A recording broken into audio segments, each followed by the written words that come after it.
Good evening and thank you for trusting News 3. I'm Ashley Garrett. Let's get right to tonight's top story. Only on 3 we have disturbing surveillance video of Sunday morning's deadly shooting outside the Auburn McDonald's on West Magnolia Avenue. We do want to warn you, many may find this video disturbing, and News 3 has carefully edited the video so you do not see anyone getting shot. Take a look. You see a group of people gathered outside. It appears as there is some sort of verbal back and forth happening between certain individuals in the group. If you watch, you will see a man in a white shirt to the left of your screen. Seconds before the shooting, he looks behind him, then raises his hand, holding the gun where he points it and fires, striking at least one person in the back. Again, News 3 has edited the video to not show any of the gunshots being fired. However, the full video appears to show at least 4 gunshots flash across the screen, causing a crowd to scatter. The shooting leaves 1 person dead and 4 others hurt tonight. News 3 has learned the victim's identity as well as where police are now with this case. In a story you saw first on 3, News 3's Jesselyn Adams joins us now with those details and how students are reacting. Jesselyn. Ashley, Auburn students say they were still celebrating a win. Then they received an AU alert, learning that shots were fired only steps away from Toomer's Corner. Auburn police say 20-year-old Evan Wilson from Tuskegee was killed. 4 more injured, including an Auburn University student. Auburn police say they responded to McDonald's on Magnolia Avenue just after 2 in the morning. Shots were fired. Students were alerted. It's honestly really shocking because everyone was celebrating and it was such a great time. And to have something like that happen is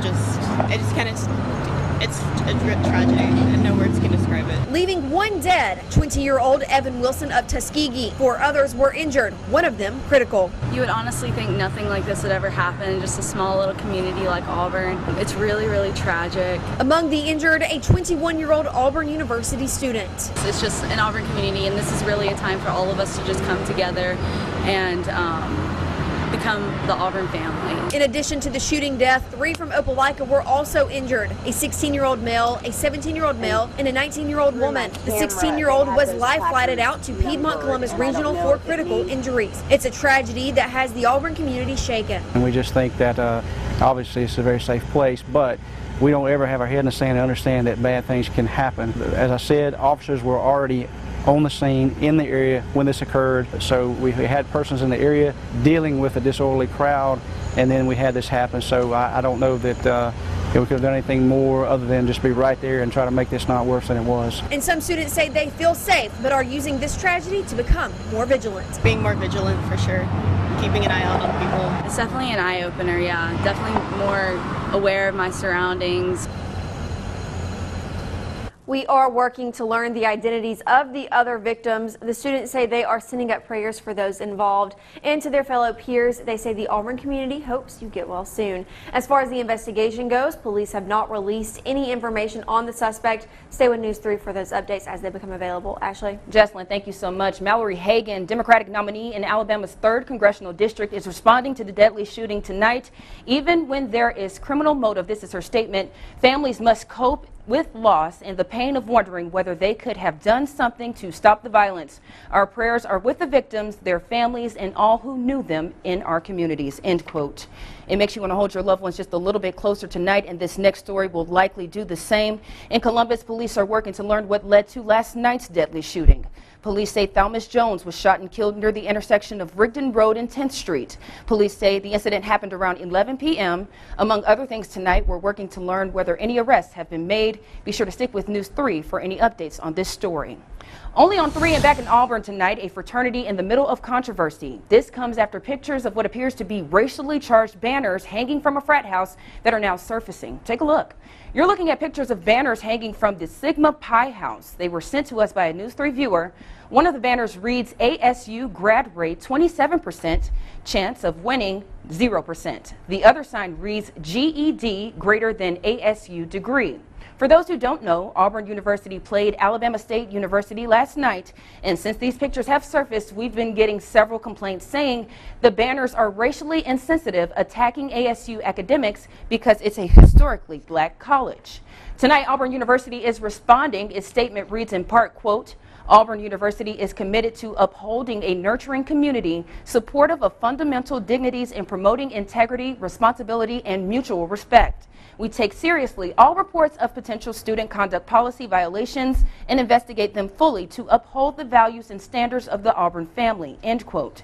Switching gears now, it's time to talk weather, and here to tell us how the weather for the work week is shaping up is First Alert meteorologist Cody with Nickel. Hey Cody, how you doing? Hey Ashley, doing pretty well. Now we are tracking rain, but temperatures out there right now 81 degrees, clear skies, but if you look off across Montgomery, Troy, and even parts of Alexander City, the clouds and the rain are starting to push in, and we'll go to the radar right now. You can see most of that rain activity is across North Alabama, Central Alabama, and back across parts of Mississippi where there is a flash flood warning across parts of Columbus, Mississippi. But we will be watching this rain. It will kind of fall apart as it gets into our region, and looking ahead across the region, most of the rain activity will mainly occur in the afternoon and evening hours around 3 o'clock. Tomorrow, temperatures will once be rather warm, 90 degrees before that rain starts to move in. So hour by hour forecast for tomorrow, we're going to go with a high of 90. Once again, isolated showers and storms, but mainly in the afternoon and evening. So keep that umbrella handy because we'll be having more of these opportunities throughout the rest of the week. Ashley? Cody, thanks so much. Making news across Georgia tonight. Authorities say a 4-year-old boy has died.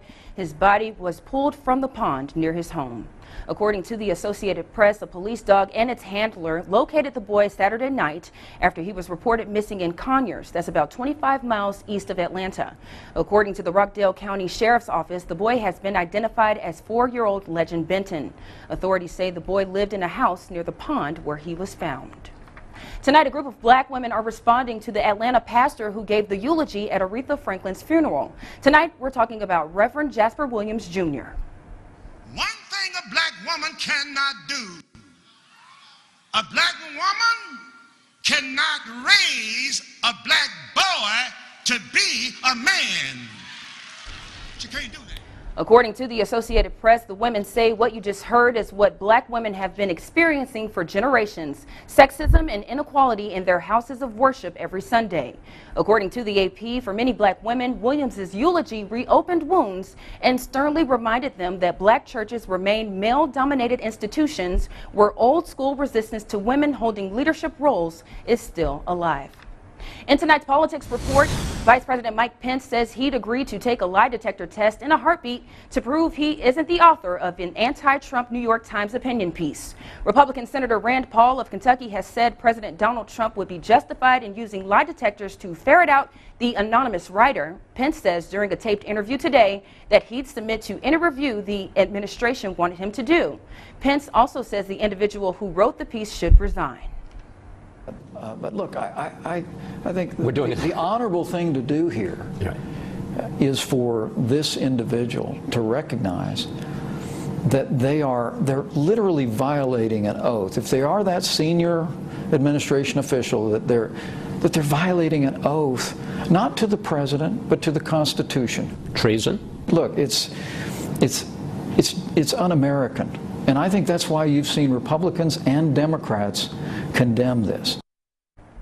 The anonymous essay titled "I Am Part of the Resistance Inside the Trump Administration" revealed a conspiracy to save America from an unhinged president. Still ahead on the Night Watch, one school in Georgia is gaining a lot of attention tonight. This comes as the school has decided to bring back the paddling policy. This story is on the other side of the break. 92 was the afternoon high, but no rain today. But we are tracking more chances as we start the work week, and we're also tracking the tropics. That's coming up in about 3 minutes in your First Alert forecast.